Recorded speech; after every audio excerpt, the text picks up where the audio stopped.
Sifinjira wasinira mfanif Churatan da bufenne Nafkanitu ya danone Tasikaltu inumamne Wani si jala dufinsi Gose gadi dedem karasi base Jalaltite taguran qabne Dujirata nafkanitu Hatatu ala sire fadu Bozakia narawaye fadu Hatatu ala sire fadu Bozakia narawaye fadu Maramartu jalabare famtu bonike Kumkanu masini du jalalafta Amala kabdu jalalofi Yadawane tu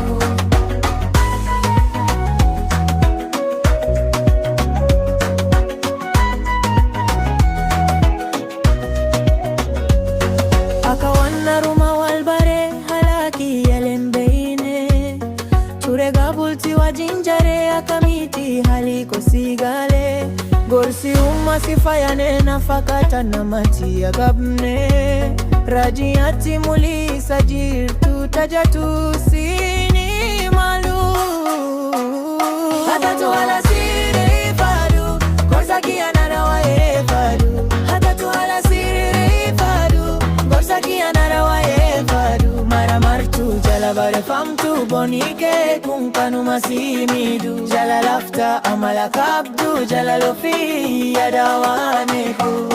Siti narakababe Tunamaramina ararfadu Siti narakababe Tunamaramina ararfadu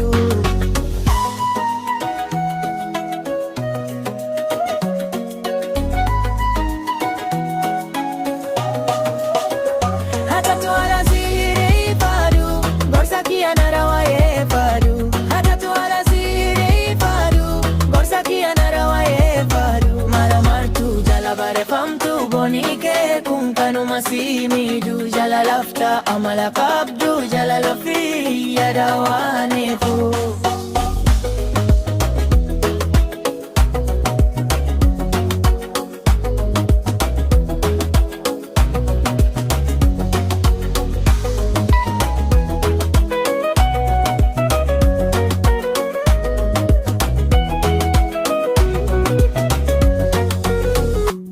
Sifinjira wasinira mfanif Churatan da bufenne Nafkanitu ya danone Tasikaltu inumamne Wani si jala dufinsi Gose gadi dedem karasi base Jalaltite taguran qabne Dujirata nafkanitu Hatatu ala sire fadu Bozakia narawaye fadu Hatatu ala sire fadu Bozakia narawaye fadu Maramartu jalabare famtu bonike Kumkanu masini du Jalalafta amala kabdu Jalalofi yadawane tu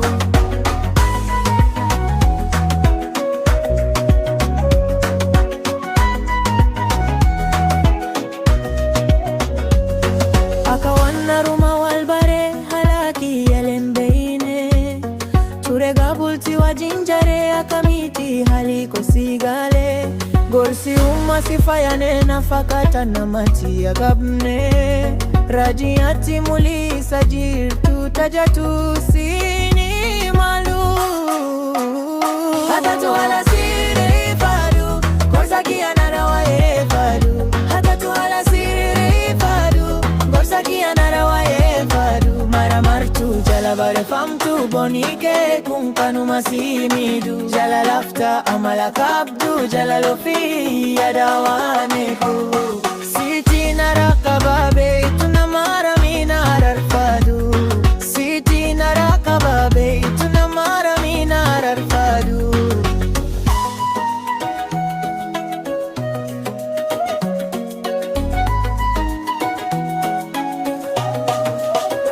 Hatatu ala siri fadu Gorsakia narawaye fadu Hatatu ala siri fadu Gorsakia narawaye fadu Maramartu jalabare famtu Ronike kun kanuma simidu jala lafta amala qabdu jala lofi yada waanetu.